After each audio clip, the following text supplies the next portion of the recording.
नमः सिद्धेभ्यः।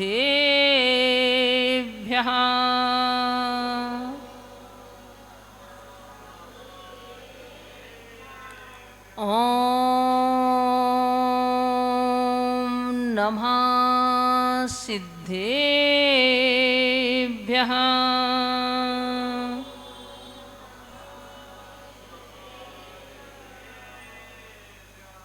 नमो अरिहन्तार्णं।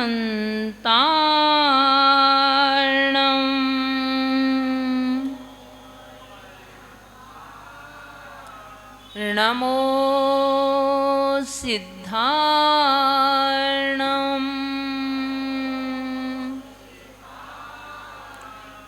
नमो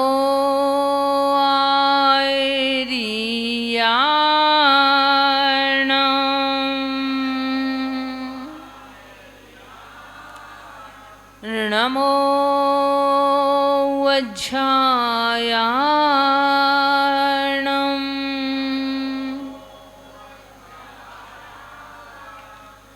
नमो लोये सब्बसाहूणं।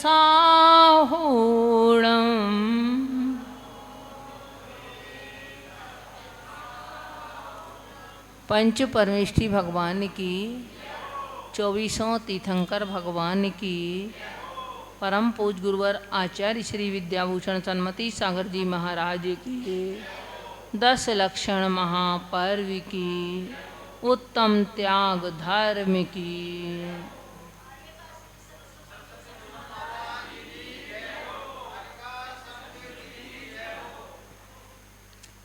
धर्म स्नेही बंधुओं,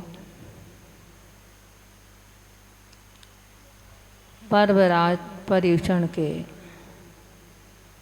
अष्टम दिन में हमें चर्चा करनी है आत्मा के उच्च 8वें धर्म उत्तम त्याग धर्म की। अभी तक हम सभी अपने आप को जानकर, अपने विभाव और स्वभाव को पहचानकर वास्तविकता से परिचित हुए। कौन हमारा है, कौन पराया है, इसको जाना। कौन हमारे उत्थान में निमित्त है, कौन हमारे पतन में निमित्त है, क्या हमारा स्वभाव है और क्या हमारा विभाव है।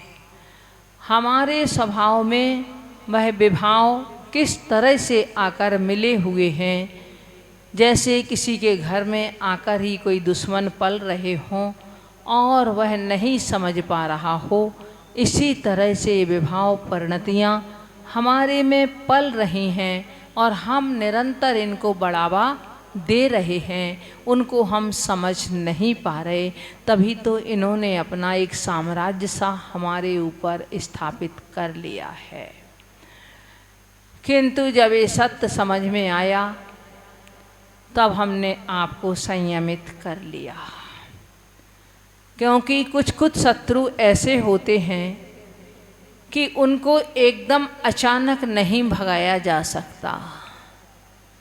आपकी फैक्ट्री में, आपकी दुकान में कभी कभी कोई ऐसे व्यक्ति भी होते होंगे जिनको हटाने के लिए आपको थोड़ी सी कूटनीति से काम लेना पड़ता है। आपको कुछ सोचना पड़ता है। कोई तो ऐसे होते हैं कि जिनके लिए आप एक क्षण में लिख के दे दो कि भाई आपको कल से नहीं आना है, चले जाएंगे। किंतु किसी के लिए तो सोचना पड़ता है। बस यही बात है, हमें सोचना पड़ा, क्योंकि ये बिल्कुल हमारे घर के जैसे बन कर के हमारे में बैठे हुए हैं। तो अभी तक तो हम समझ ही नहीं पा रहे थे, परंतु जब हमने समझा इनको तो अपने आप को थोड़ा सा संयमित किया।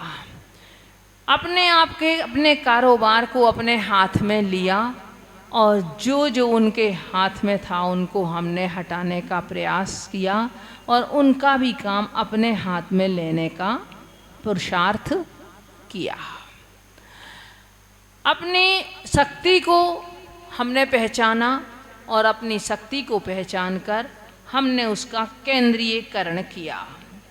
जब उसका हमने केंद्रीयकरण किया अर्थात उस ऊर्जा को हमने एक जगह एकत्रित किया, उसको संग्रहित किया। संयम संग्रहित करना सिखाता है।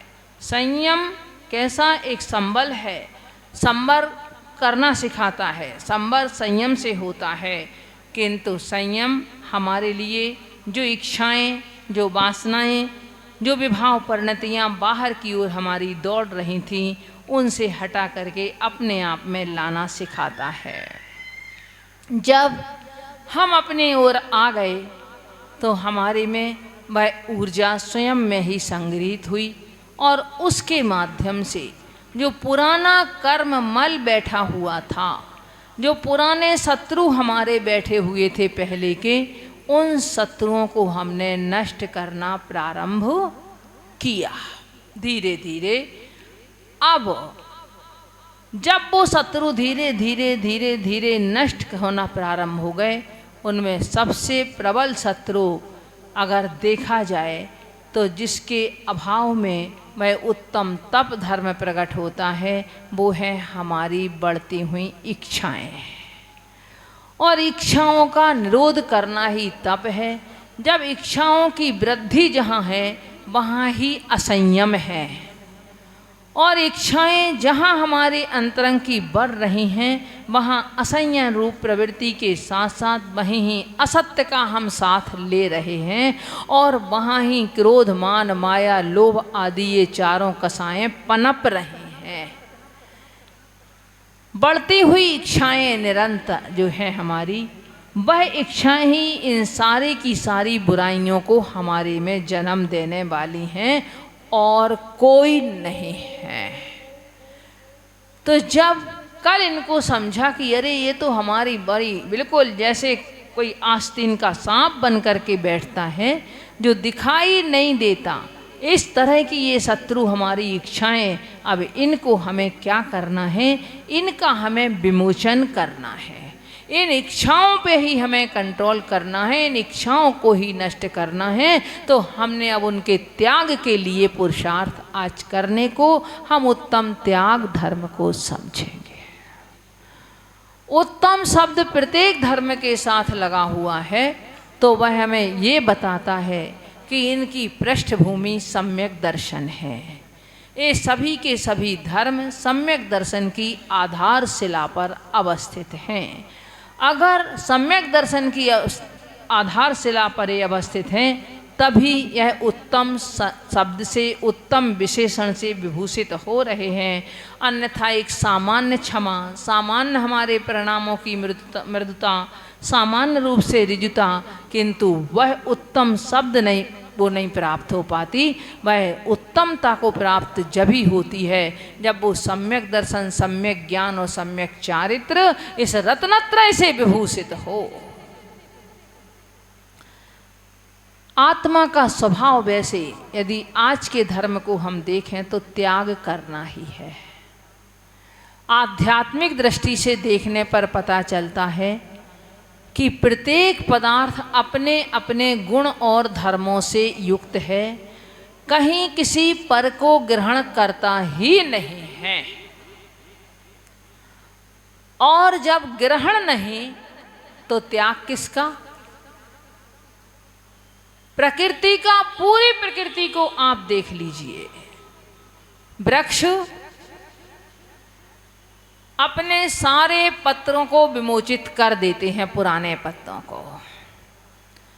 जैसे बसंत ऋतु के स्वागत में उसके लिए सब कुछ अपना समर्पित कर देते हैं, मात्र ठूंठ से खड़े रह जाते हैं। यदि वो उन पत्तों का विमोचन ना हो तो नए पत्ते, नए फल कैसे उस वृक्ष पर आएंगे? नहीं आ सकते। हमने जो भोजन आज किया हुआ है, यदि इस भोजन का भी विमोचन ना हो, इसका हम त्याग ना करें, तो अगली दिन हम भोजन भी नहीं कर सकते। हम कह दे भाई आज तो हमारा पेट साफ नहीं हुआ, इसलिए हमें भूख भी अच्छी तरह से नहीं लग रही, तो हमारे शरीर के लिए भी ज़रूरत है कि हम इसमें जो कुछ ग्रहण कर रहे हैं उसका विमोचन करते हुए चलें। जब विमोचन करते हुए चलते हैं, जब त्याग करते हुए चलते हैं, तभी आगामी पदार्थ को और ग्रहण करने की सामर्थ्य हमारे में उत्पन्न होती है।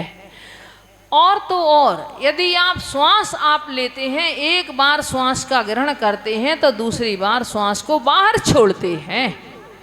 एक बार सांस लेने के बाद आप सोचो हम श्वास लेते ही चले जाएं, हम श्वास को छोड़ें ना तो भी हमारा काम बन सकता नहीं है। हमें लेना भी पड़ेगी यदि श्वास, तो उसके साथ साथ छोड़ना भी हमें उतना ही आवश्यक है। जिस शरीर को हमने ग्रहण किया है, इस शरीर को भी हमें छोड़ना जरूरी है। तभी जब ये शरीर छूटेगा तभी हमें नया शरीर मिल पाएगा। तो परिवर्तन स्वभाव है, और वह परिवर्तन प्रकृति का कहो, किसी भी चीज़ का कहो, हर स्वाभाविक रूप से चलता रहता है। और वह परिवर्तन पर ही ये सारी समझो दुनिया ये परिवर्तनशील है। सारा संसार, सारा विश्व, छहों द्रव्य परिवर्तनशील है। प्रत्येक द्रव्य परिवर्तनशील है, उसमें निरंतर पर्यायों का उद्गम होता रहता है, और पूर्व पूर्व पर्याय विनाश को प्राप्त होती रहती हैं। जो विनाश को प्राप्त होती हैं वही त्याग है, और जो नवीन पर्याय उत्पन्न हो रही है वह ही ग्रहण है। समुद्र इतनी सरिताओं का जल अपने आप में एकत्रित कर लेता है। एक एक सागर में सैकड़ों सरिताएं मिल जाती हैं, परंतु अकेला ग्रहण ही ग्रहण करता रहे, वह भी विसर्जन करता है। बाष्प के रूप में वह समुद्र का जल ऊपर उठता है, वह बादल बन करके छा जाता है, और जब तक वो बादल अपने आप में ग्रहण किए रहते हैं उस जल को, तब तक वो कृष्ण मुख रहते हैं। काला मुख उनका रहता है, बादल उस समय काले रहते हैं, और वो बादल एक गर्मी उत्पन्न करते रहते हैं, सभी के लिए कष्टदायी लगते हैं। किंतु जब वो विसर्जन कर देते हैं, अपने उस जल को बरसा देते हैं जो ग्रहण किया हुआ है, पुनः उस जल को छोड़ देते हैं, तब वो कृष्ण मुख बादल भी सफ़ेद रूप हो जाते हैं, श्वेत मुखी हो जाते हैं, और वह अपने आप में हल्के हो जाते हैं, लोगों को सुख शांति का अनुभव कराते हैं। ऐसी प्रत्येक वस्तु त्याग धर्म से युक्त है। आगम की दृष्टि से जब हम देखते हैं तो हमें मालूम चलता है वहाँ त्याग और दान ये दो चीज कही हुई हैं। दान को भी एक त्याग का रूप दे दिया है। त्याग और दान में यद्यपि कुछ कुछ अंतर है। त्याग करने वाला पूज्य होता है और दान करने वाला सम्माननीय होता है। त्याग करने वाला सब कुछ छोड़ सकता है, पर दान देने वाले के पास बहुत कुछ होता है। अगर उसके पास कुछ ना हो तो वो दान ही किस वस्तु का दे। कुछ वस्तुएं ऐसी होती हैं जिनका त्याग किया जाता है पर दान नहीं किया जाता, और कुछ वस्तुएं ऐसी भी होती हैं जिनका दान किया जाता है पर त्याग नहीं किया जाता है। आप अपने स्त्री पुत्र आदि का त्याग तो कर सकते हैं यदि वैराग्य के भाव आ गए, परंतु उनका दान नहीं कर सकते। तो दोनों में अंतर है। त्याग धर्म है और दान पुण्य है। दान श्रावक का धर्म कहा है। यद्यपि श्रावक के लिए धर्म कहा है दान को। वह दान अर्थात क्या परिभाषा की है आचार्यों ने? विधि स्वस्याति सर्गो दानम। कैसा? स्व और पर के उपकार के लिए। किसके लिए? जिसमें स्वयं का भी उपकार हो और सामने वाले का भी उपकार हो। ऐसे स्व और पर के उपकार की भावना से अपनी वस्तु को दूसरे के लिए देना वह दान कहलाता है। और ऐसे दान के बारे में आचार्यों ने कहा कि वह उसी तरह से है ग्रह कर्म नापि निश्चितम। ग्रह में, गृहस्थी में जो आपने कर्मों का संचय किया है उनको प्रक्षालित करने के लिए रुधि रमलम धावते बारी। जिस तरह से कपड़े पर लगे हुए खून के, रक्त के दाग को जल प्रक्षालित कर देता है, इसी तरह गृहस्थ भी यदि दान देता है तो उस दान के माध्यम से अपने गृहस्थी में लगे हुए कर्म को, अपने बांधे हुए कर्मों को वह उसी तरह से नष्ट कर देता है, प्रक्षालित कर देता है। तभी तो आचार्य कुंद स्वामी जैसे कहते हैं कि दानम पूजा मुखम सावय धम्मो न सावया तेण विना। दान और पूजा ये दो श्रावक के मुख्य कर्तव्य हैं। आपने सामान्यतया पहले 6 कर्तव्य सुने हुए होंगे, किंतु यहाँ कुंद स्वामी की दृष्टि और सूक्ष्मता की ओर चली गई। वो कहते हैं श्रावक के 2 कर्तव्य हैं, दान देना और पूजा करना। पूजा में 6 कर्तव्य यद्यपि आ जाते हैं। आप पूजन कर रहे हो जिनेंद्र भगवान की, आपने जो कुछ द्रव्य दिया होगा, जिनेंद्र भगवान के गुणों का स्तवन करोगे, उनके गुण का गान करोगे तो भगवान की पूजन हो जाती है। आप भगवान के साथ साथ गुरु पूजन भी करते हैं, गुरु की भी भक्ति करते हैं तो गुरु उपासना हो जाती है। पूजा के जो शब्द आप पढ़ते हैं उनके माध्यम से जो आपके मन की पवित्रता बनती है, उनके माध्यम से जो आप अपने अंदर तक जो शब्द ले जाते हैं और उनसे जो अपने स्वयं को हम अपना अध्ययन करते हैं, स्वयं को पढ़ते हैं, वह स्वाध्याय हो जाता है। पूजन की उन पंक्तियों के माध्यम से भी आप स्वाध्याय कर सकते हैं। संयम, जितनी देर आप पूजन करने बैठे हुए हो उतनी देर आपको खाने पीने आदि के विकल्प भी यदि आपके खत्म हो गए हैं, यदि आपके दुकान के, मकान के, बाजार के आपके विकल्प यदि उतनी देर के लिए खत्म हैं तो आप उतनी देर के लिए संयमी भी हो। तप, इच्छा निरोधा तप। यदि भगवान की पूजन इच्छा के निरोध पूर्वक कर रहे हो, बिना किसी आकांक्षा के कर रहे हो, तो वह आपकी पूजन उस समय आप तपस्वी भी हो गए। कहा भी है एक ही भाव स्तोत्र में कि हे भगवान, आपकी भक्ति कैसे जो अनीचा भाव से कर लेता है, यानी बिना इच्छा के जो भक्ति करता है, तो उसकी भक्ति, उसके द्वारा की गई पूजन वह मोक्ष महल पर लगे हुए ताले को खोलने के लिए ताली के समान होती है। उसकी पूजा आपके मोक्ष मार्ग पर जो ताला लगा हुआ है उस ताले को खोलने के लिए वह चाबी है आपकी भक्ति। उद्घाटित वह उसी से कर दे कि सुदृढ़ कपाट लगे हुए हों, पर वह सुदृढ़ कपाट भी उस भक्ति के माध्यम से खुल सकते हैं।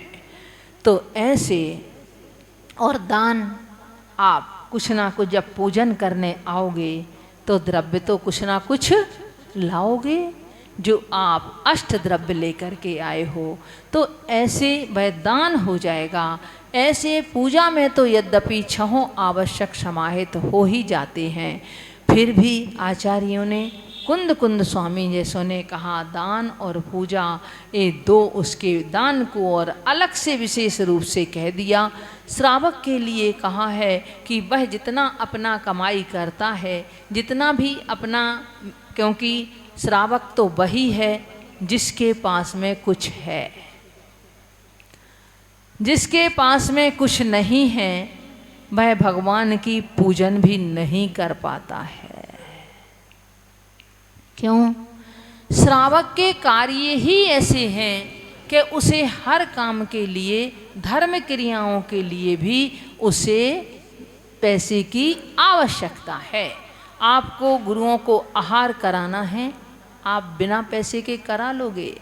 आपको भगवान की पूजन करना है, आपके पास यदि पैसा नहीं है आप करा लोगे। आप गुरुओं का आपको विहार कराना है, आपके लिए जिनवाणी का प्रकाशन कराना है, XYZ जो कुछ भी काम आपको करने हैं वो श्रावक के काम ऐसे हो नहीं सकते, क्योंकि श्रावक की दोहरी जिम्मेवारी होती है। उसके लिए एक और जैसे वो अपने रहने को, अपने बच्चों को घर बनाता है, तो अपने भगवान के लिए बड़े बड़े विशाल जिन मंदिर भी बनाता है, वह जहाँ अपने परिवार को रहने के लिए व्यवस्था करता है तो वहाँ अपने गुरुओं के लिए संत निवास आदि अतिथि बनाता है कि हमारे गुरु भी आकर के कहाँ रहेंगे। राजा लोग भी बसतिकाएँ आदि का निर्माण कराते थे, इनमें वह अपने द्रव्य को लगाते थे। तो ऐसे वह श्रावक के कार्य ही इस तरह के होते हैं कि उसकी दोहरी जिम्मेवारी होती है। जहाँ उसे अपने घर को संभालना है वहाँ उसे धर्मायतनों की व्यवस्थाएं भी उसे संभालना है, अपने धर्म को भी संभालना है, तो वह दोहरी जिम्मेवारी को लेकर के चलता है। साधु की जिम्मेवारी मात्र अपने ज्ञान और ध्यान की होती है, किंतु श्रावक की जिम्मेवारी दोनों तरफ होती है। कहा है आचार्यों ने कि अपने गुरुओं की श्रावक इस तरह से सेवा और वैयावृत्ति करे जैसे माँ अपने गर्भ से उत्पन्न बच्चे की करती है, ऐसे ही एक श्रावक अपने गुरु की वैयावृत्ति सेवा आदि करे। और उसके करने में उनके लिए पुण्य कितना बताया। देखो, गुरु की सेवा करेगा तो जैसे दान के 4 भेद किए गए हैं आचार्यों ने मूल रूप में, औषधि शास्त्र अभय आहारा। औषधि दान, शास्त्र दान, अभय दान और आहार दान। तो आहार दान के संबंध में तो कहते हैं आचार्य कुंद कुंद कि जो मुनि के भोजन में से बचे हुए भोजन को यदि भक्ति पूर्वक, श्रद्धा पूर्वक सेवन करता है तो वो समझ लो कि वो मोक्ष को प्राप्त होता है। आचार्य कुंद कुंद स्वामी कहते हैं जो उनके बचे हुए, अब जो उनके बचे हुए भोजन का सेवन करेगा उसे इतने पुण्य का अर्जन होगा, तो जो अपने हाथ से आहार दान देता होगा उसके लिए कितना पुण्य नहीं होता होगा। जो अपने द्रव्य को, अपने भावों को उस समय वह आहार के प्रति लगाता होगा तो उसे कितने पुण्य का संचय नहीं होता होगा। ऐसे एक छोटा सा दृष्टांत कि उनके पिता ने बहुत कुछ किया था, बहुत कुछ उनने किया था दान में बेटे के पास, किंतु समय ऐसा आया कि पिता चले गए तो बेटा गरीब हो गया, कुछ नहीं उसके पास में बचा। जब कुछ नहीं बचा तो उसकी पत्नी ने कहा कि भाई देखो, बगल के राज्य का राजा वो पुण्य गिरवी रखता है, तुम्हारे पिताजी ने तो इतना पुण्य किया है, तुम कम से कम उस पुण्य को गिरवी रखाओ, कुछ तो मिल जाएगा, बच्चों की रोटी पानी का काम चल जाएगा। रोज रोज रोज रोज कहने पर वो जाता है। रास्ते में उसकी पत्नी थोड़ी सी दाल और चावल उसके लिए बांध देती है कि अगर रास्ते में तुम्हारे लिए ज़रूरत पड़े तो इनको कहीं कैसे पका के खा के और अपना पेट भर लेना। वो उसको दे देती है। पहले तो पैदल यात्रा करते थे लोग, तो उन्होंने लेकर के वह गया। रास्ते में एक कहीं देखा मुनिराज के आहार की तैयारी हो रही थी। वह देखता है तो वो कहता है, अरे मैं तो खाता ही रहूँगा, आज मुझे मौका मिला है तो कम से कम मैं अपने ये दाल चावल, यहाँ मुनिराज का आहार बन रहा है तो इनमें मैं अपना भी सम्मिलित कर दूँ अपना। उसने अपना ले करके वह दाल चावल और उसमें दे दिए। बाद में मुनिराज का आहार देखते देखते बड़ा खुश हो रहा है। इतना उसके भावों में, जैसे अकृत पुण्य की आपने बात सुनी है, जो अकृत पुण्य था कि इसका इतना पुण्यहीन था कि यदि उसके लिए चने दिए तो वो बस कपड़ा भी उसका फटता चला गया, चरा से चने उसको मिल पाए। उसके सेठ ने उसके लिए स्वर्ण मुद्राएं दी कि इसकी मजदूरी की, तो उसको वो अंगारे बन करके उसके हाथ को जलाने लगी थी। किंतु वही अकृत पुण्य जब मात्र दूर खड़े होकर के मुनिराज का आहार देखा तो उससे इतने पुण्य का अर्जन किया कि वो अगले जन्म में जाकर के धन्य कुमार बना। राजा श्री सेन शांति नाथ चक्रवर्ती बने। एक नहीं, आहार दान के प्रभाव से लोगों ने अपने पुण्य को संचय किया और उन्होंने बिगड़े हुए अपने भावों को भी संभाल करके और अपने संसार को ही समझो संभाल लिया। शीघ्रातिशीघ्र उन्होंने मुक्ति को भी प्राप्त कर लिया। तो वह तो बच्चा उसने दे दिए अपने दाल चावल। अब देखता रहा आहार, बड़े भावों से देख रहा है। बाद में लोगों ने सोचा कि ये शायद महाराज के साथ ही कोई श्रावक होगा तो इसके लिए भोजन करा दें, तो उसके लिए भोजन भी करा दिया। अब वो भोजन करके जाता है, देखता है, जाता है राजा के पास और अपने पिता ने जो जो कुछ उसने काम किए थे, धर्मशालाएं बनवाई, कुएं बनवाए, जो कुछ भी बनवाया था, उन सब का लेख चिट लिख करके और उनका जो एक धर्म कांटा होगा उस धर्म कांटे पे रख देता है। परंतु वो पल्ला उठता नहीं है। अब राजा चकित रहता है देख के, कहता भाई अगर तुमने कुछ पुण्य किया हो तो तुम ही बताओ, तुम्हारे पिता का पल्ला तो बिल्कुल उठ ही नहीं रहा है। बोले राजन, जब पिताजी ने इतना किया तब उनका पल्ला ज्यों का त्यों है, हल्का का हल्का है, वो उठ नहीं रहा। मैंने तो कुछ भी नहीं किया, इतने से दाल चावल अपने जीवन में अभी अभी मैंने दान में दिए हैं और उनके बदले तो मैं भोजन भी कराया, तो मैंने उससे ज़्यादा तो खा भी लिया, इसलिए मेरे लिए तो क्या पुण्य लगेगा। फिर भी राजा बोले कि भाई हाँ चलो, कुछ तो तुम वो कर लो, प्रैक्टिकल कर लो, तुम एक बार इसका भी परीक्षण कर लो।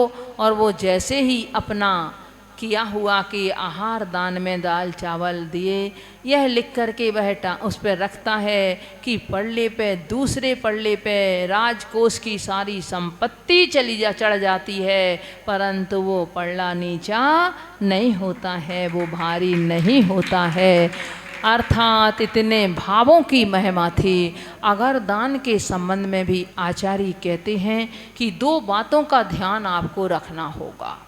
एक तो उसमें विशेषता ये है कि हम जो कुछ भी करें वो अपने अंदर में त्याग की भावना से करें, स्व और पर के उपकार की भावना से करें। मात्र हम दिखा करके ना करें, दिखाने के लिए ना करें। कहते हैं भाई छिपा करके दें, छपा करके मत दें। कैसे दें? छिपा के दें और छपा करके ना दें। वह दान ही हमारे लिए कार्यकारी होता है। दूसरी बात उसमें एक ध्यान रखने की होती है कि दान देना जितना अच्छा होता है, दान का संपत्ति का उपभोग करना उतना ही बुरा होता है। अगर दान देने वाला स्वर्ग और मोक्ष को प्राप्त करता है तो दान की संपत्ति का कण का भी कोई उपभोग करने वाला है, वो नरक और त्रियंच गति को प्राप्त करता है। तो इसमें इसका भी ध्यान रखना है कि कहीं मेरे द्वारा दूसरे के द्वारा या स्वयं के द्वारा दी गई दान की वस्तु का उपभोग ना हो जाए। क्योंकि जिस दिन से हमने जो दान बोल दिया वो अब उतना हमारा नहीं रहा। अब वो संपत्ति कहो, वो पैसा कहो, वो हमारा नहीं रहा। अब जब तक हम नहीं दे पाएंगे तब तक समझो हमारे ऊपर उसका ब्याज चल रहा है। एक जन है हमारे संपर्क में, उनका तो नियम है, बोले मेरी जेब में जितना होता है मैं उतने की बोली लेता हूँ, बस उससे आगे का मैं बोलता ही नहीं, बस मेरी जेब में जितना होता है उससे आगे की मैं नहीं बोलता। ऐसे कई लोग ऐसे होंगे क्या पता, पर हमारे संपर्क में एक जन है, उन्होंने बताया, बोले माता जी मैं नहीं बोलता, मैं तो जो मेरी जेब में होता है बस जो मेरी जेब यूज करती है उतनी। कई बार क्योंकि बहुत विकृतियाँ हो जाती हैं, आज हम कभी भावावेश में भी आ सकते हैं, और भावावेश में आकर अगर हम कहीं बोल देते हैं उसके बाद हमारे भावों की गति का कोई ठिकाना नहीं है। कहते हैं आचार्य, अगर दान दी जाने वाली वस्तु बाएं हाथ में लिए हो तो इसी हाथ से दे दो, क्या पता जिस समय तक तुमने दाएं हाथ में ली तुम्हारे भाव परिवर्तित ना हो जाएं। जिस समय तुम्हारे भाव हो रहे हैं उस समय कर लो तो कर लो, शुभस्य शीघ्रम। जो शुभ कार्य के भाव हुए हैं उसके लिए हमें सोचना नहीं चाहिए, बोले तुरंत आप कर लो। और दूसरे हाथ में लिए कल के लिए छोड़ दिया, अभी तो 10 दिन और हैं, अभी तो व्रत के अभी शुरू हुए हैं, अभी तो और भी 2 दिन हैं, अभी हैं। अगर ऐसा हम सोचते रहे तो कहते फिर आप सोचते ही रह जाओगे। तो आकृत पुण्य ने दान की अनुमोदना की। जो चारों जीव जब आदिनाथ भगवान ने अपनी पूर्व पर्याय में श्रीमती और वज्रजंग की पर्याय में जब उन्होंने आहार दान दिया था, और उस समय वह चारों जीवों ने उन आहार को देखा था, वो त्रियंच जीव थे, उन्होंने उस आहार की अनुमोदना करके और स्वयं देव आयु का आश्रय कर लिया। बाद में वह चारों के चारों जीव इन्हीं आदिनाथ भगवान के परिवार के लोग बने। वही जटायु का जीव वो तो एक मांसाहारी पक्षी होता है। जब उसने दंडक वन में जब रामचंद्र जी ने आहार दिया, राम और सीता ने, उसने उसकी जब अनुमोदना की तो उसके माध्यम से उसने भी देवायु का आश्रय कर लिया। तो ऐसे त्रियंच जीव भी उस देवायु का आश्रय कर लेते हैं। और फिर मनुष्यों की तो बात ही क्या है, अकेले आहार दान में ही नहीं, आगे और दें। श्रावक को कई चीज़ें बता दी, कई स्थान बता दिए आचार्यों ने कि भाई यदि रोज रोज तो तुम्हें मौका मिलेगा नहीं आहार दान देने का, तो क्या करो, औषधि अगर कहीं, क्योंकि किसी को बीमार है और तुम वहाँ आहार से तुम्हारा काम नहीं चलेगा अकेला। जब किसी के शरीर में कोई रोग है तो उसके लिए तुम्हें औषधि की व्यवस्था करनी होगी। तो वह औषधि दान अर्थात शरीर में कहीं कोई रोग है उस रोग का निर्मूलन कर देना, उस रोग को नष्ट करने के लिए औषधि यथा समय यथा योग्य दे देना, वो कहलाता है औषधि दान।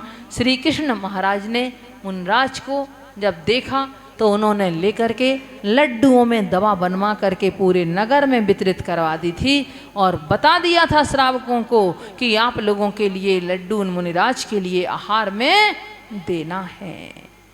जब 5-6 दिन मुनिराज को वही लड्डू खाते खाते हो गए तो श्रावक पहले कमंडल लेकर के मुनिराज के साथ जाते थे जंगल तक भेजने के लिए। वह श्रावक चल रहा होगा साथ में तो मुनिराज ने पूछ लिया, क्यों भाई आप लोगों के यहाँ लड्डू आपको बहुत पसंद है? क्योंकि श्रावक का आहार वही, का जो आहार है वही मुनि का आहार है। श्रावक मुनिराज को आहार नहीं बनाता, अपने लिए आहार बनाता है। वह शुद्ध भोजन करता है तो स्वयं के लिए आहार बनाता है। उसमें से वह अतिथि सम विभाग, अतिथि के लिए विभाग करता है कि यदि 4 लोग घर में हैं तो 5 लोगों के लिए भोजन बनाता है कि मैं अतिथि को भोजन करा के भोजन करूंगा। तब मुनिराज ने पूछ लिया कि तुम्हारे यहाँ तो भाई लड्डू सबको बड़े पसंद हैं। बोले हाँ महाराज जी, वो पर्व चल रहा है हमारे यहाँ एक कि जिसमें लड्डू ही खाए जाते हैं, इसलिए हम लोग लड्डू बनाए को पसंद करते हैं। यदि आज के श्रावक होते आपके दिल्ली वाले तो क्या कहते, महाराज जी वो आपकी दवाई है ना उसमें लड्डुओं में, इसलिए तो कृष्ण महाराज ने सबके यहाँ बनवा करके सबको कह दिया है कि आपको दवाई देना है मुनराज की, तो उनने सारे घरों में लड्डू बनवा करके भिजवा दिए, इसलिए आपको लड्डू देते हैं। धीरे से, क्योंकि दूसरा सुनने वाला नहीं था महाराज के कान में, कह ही देते कि महाराज इस बात है, क्योंकि आप झूठ नहीं बोलते हैं, है ना। खैर, तो औषधि भी हो पर श्रावक इतना विवेकी होता है, दबा दबा दबा दबा चौके में शोर मच जाए, कोई चीज़ अगर किसी को गरम करना हो तो गरम गरम गरम पता नहीं कैसा शोर मच जाता है। श्रावक के गुणों में एक विवेक गुण भी आता है। वह श्रावक नवदा भक्ति पूर्वक अपने 7 गुणों से युक्त होकर के आहार दान देता है, औषधि दान देता है, इसके साथ साथ अभय दान देता है, अर्थात वह रहने के लिए कहीं बसतिका आदि का दान देता है, जहाँ साधु रह के और अपनी साधना कर सकें, सर्दी और गर्मी से उनकी रक्षा हो सके, क्योंकि शरीर तो सबका है। आप लोग कभी उदयगिरी खंडगिरी गए हों और आपने देखा हो वहाँ की गुफाओं को, वहाँ राजाओं के द्वारा बनी हुई गुफाएं हैं और 2-2 3-3 मंजिल की गुफाएं हैं कि एक के ऊपर एक 2-3 साधु भी एक साथ, और बनी हुई वो इस तरह की हैं कि एक तरफ जैसे तकिया हो तो ऐसे ऊपर पत्थर ऊंचा है और नीचे हैं तो ऐसी पाषाण की गुफाएं, छोटे छोटे उनमें दरवाजे, ऐसी गुफाएं राजाओं के द्वारा बनी हुई हैं। ये था बसती का दान। उपकरण दान भी आता है, वो इसी में सम्मिलित हो जाता है। और शास्त्र दान, ज्ञान दान, अर्थात ज्ञान वैसे भी देना और शास्त्र आदि उपकरण दे करके वह भी उस अज्ञान को दूर कर देना। जो अंतरंग में मिथ्यात्व आदि है, राग द्वेष कसाएं आदि पल रही हों, उस अज्ञान के लिए दूर कर देना एक ज्ञान दान कहलाता है। इस ज्ञान दान में कौंडेश ग्वाला प्रसिद्ध है, जो बाद में एक शास्त्र का दान दे करके और क्या बना, कुंद कुंद आचार्य बना।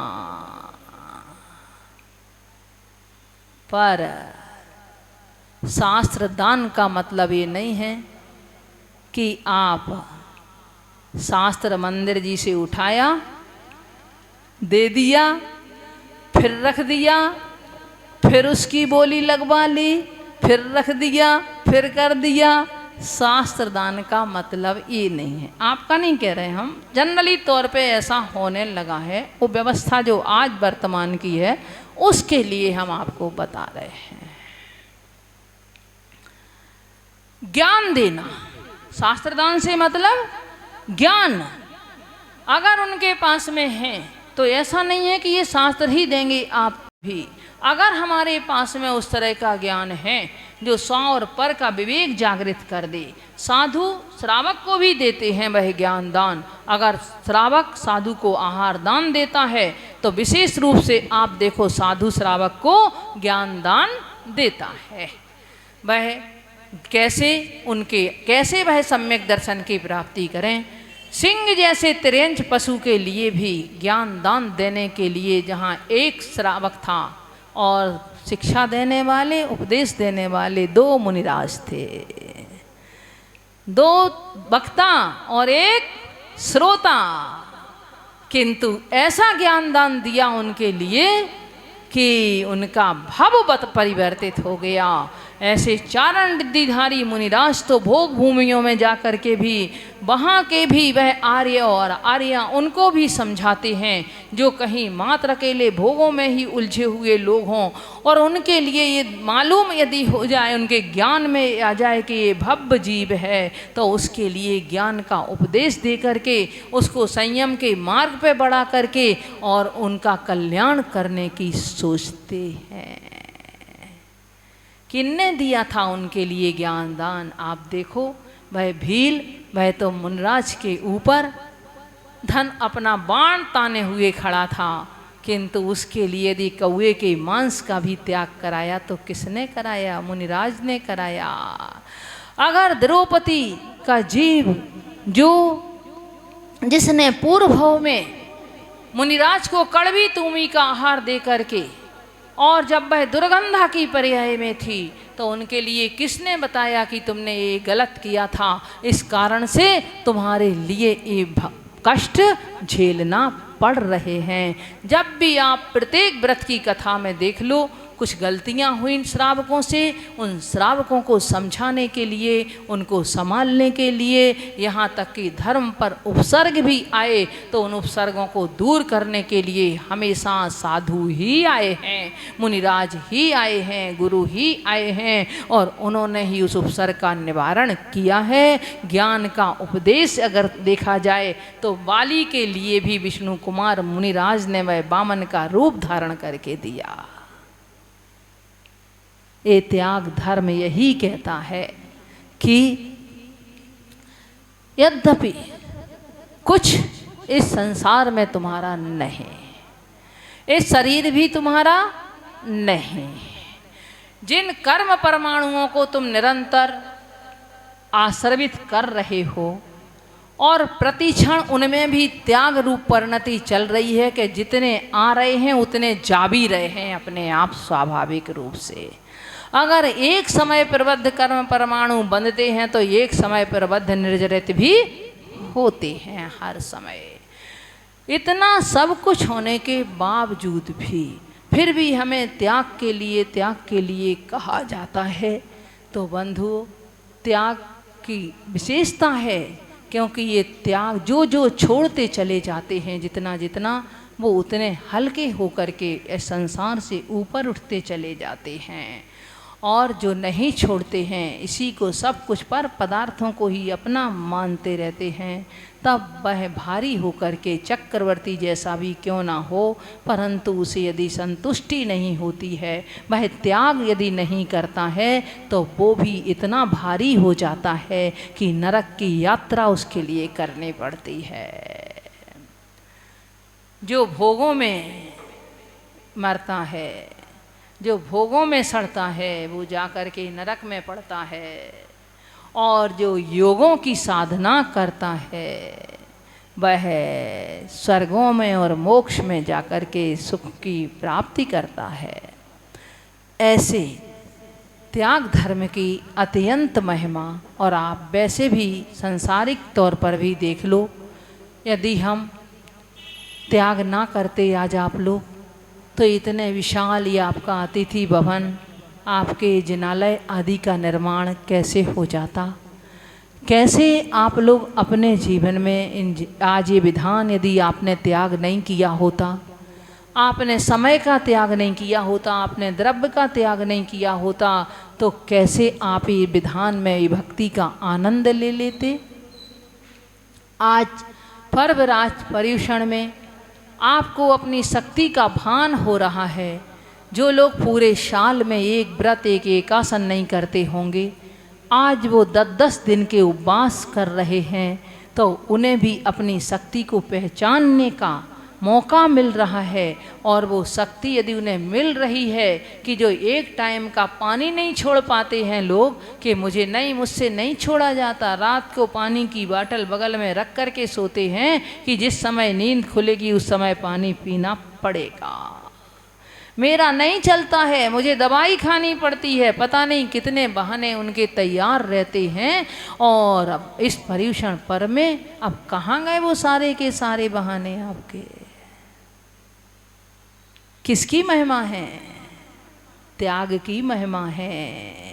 जब आपने उसके त्याग की भाव बना लिए, अंतरंग के भाव आपने ऐसे बना लिए, तो अपने आप भी शरीर में सामर्थ्य आ जाती है। फिर शरीर भी हमें साथ दे देता है। अगर आप इस शरीर की सामर्थ्य के अनुसार चलते रहोगे तो ये शरीर फिर और भी ज़्यादा, एक नौकर के लिए, एक सर्वेंट के लिए यदि आप अपनी तिजोरी की चाबी सौंप दोगे तो वह क्या करेगा? वो आपको ईमानदारी से फिर आपका सोचेगा।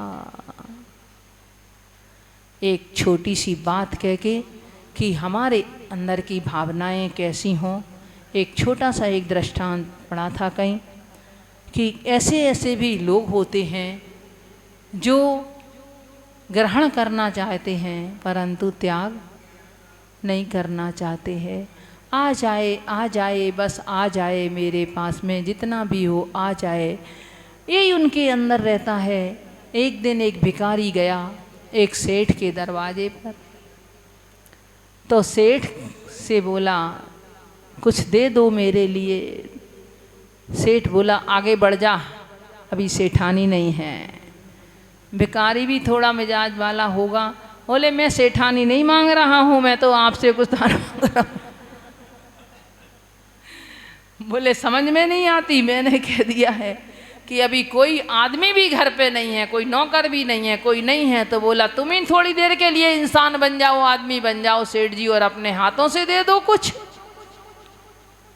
तो बोले अरे मेरे हाथ खाली नहीं है कि मैं तेरे लिए कुछ दे सकूं। तो बोले मैं खाली हाथ वालों के पास में जाता ही नहीं। वो भिखारी बोला आपके हाथ भरे हुए हैं इसलिए तो आप कुछ मुझे दे पाएंगे, मैं आपके पास आया हूं, कुछ तो दे दो मेरे लिए। तो कहता है वो सेठ, कह रहा अरे समझ में नहीं आई तेरे लिए, जब मैं कह रहा हूं कि मेरे पास कुछ भी नहीं है, चला जा आगे बढ़ जा। तो बोले सेठ जी अगर तुम्हारे पास कुछ नहीं है तो तुम भी नीचे उतर के आ जाओ, मेरे साथ चलो, मेरे पास जो होगा मैं तुम्हें खिला दूंगा, मैं जो कुछ खाऊंगा सो, जो मैं खाऊंगा वो तुम्हें भी खिला दूंगा जब तुम्हारे पास में नहीं है। तो ये त्याग होना, दान देना जरूरी नहीं है कि किसी के पास में अगर संपत्ति है तो छूट जाए उसके मन से, उसके दिल से छूट जाए, कोई जरूरी नहीं है। कुछ लोग तो इतने उदार दिल होते हैं कि जैसा भी जब भी जैसा मौका मिलता है सबसे आगे की लाइन में खड़े रहते हैं और उन्हें चैन ही नहीं पड़ती जैसे उस काम में सहयोग नहीं करें तो। और कुछ लोग ऐसे होते हैं कि होते हुए भी वह पीछे खड़े रहते हैं। तो हमारे लिए ऐसा नहीं बनना है। हमारे लिए त्याग और दान आदि के महत्व को समझते हुए जो कुछ भी हमारे पास में है आप उसमें से उसकी परसेंटेज, आधा %, 1%, जितनी आपकी इनकम का स्रोत है उसमें से ज़्यादा नहीं, आप आधा % कर सकते हो, 1% का बना सकते हो, 2% का बना सकते हो। आप इसके फल को देखना। यदि आपने रोज़ 1 रुपया अपना निकालने का भी कर लिया तो आप ये सोचो कि आपने रोज़ का पुण्य दान का ले लिया।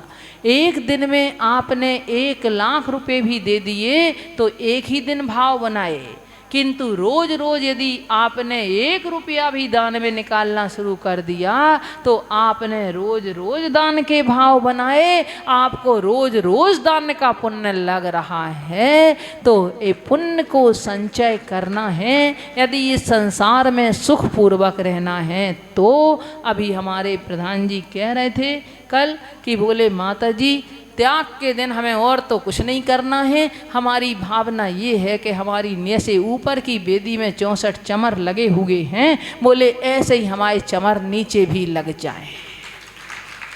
तो बोले आज बोले वैसे बहुत सभी लोग विधान में बोले, सब हमारे भाई बंधु सब कुछ बहुत दे चुके हैं, इसलिए मैं कोई बड़ी चीज़ उनसे नहीं कह रहा हूँ। ज़रूरत तो बहुत है, बोले हमारे लिए चांदी के सिंहासन भी चाहिए, 2 नीचे हमारी वेदी बड़ी बनने वाली है, हमारे लिए भाव भी चाहिए कि हमारे कुछ भाव भी रह गए हैं 10-15, वो भाव भी बनाने वाले भी चाहिए, किंतु वो भी चाहिए, पिलर भी चाहिए, किंतु बोले अभी हम अपने लोगों पर कुछ नहीं कह रहे हैं, आप तो सिर्फ हमारे लिए पंडित जी से कह के बोले एक काम करवा दो कि हमारे 64 चमर की भावना सबकी बन जाए। हमने कहा प्रधान जी आप कितना लेना चाहते हो एक एक चमर का? बोले अरे क्या माता जी ना के बराबर है, कुल 2100 रुपये एक एक चमर के हैं, कोई ज़्यादा नहीं है। बोले बस हमें तो चमर चाहिए, 64 चमर लगाना है। बोले आजकल सब मंदिरों में लगने लगे हैं, इसलिए हमें भी अपने यहाँ 64 चमर बेदी, हमारी सब काम तैयार है,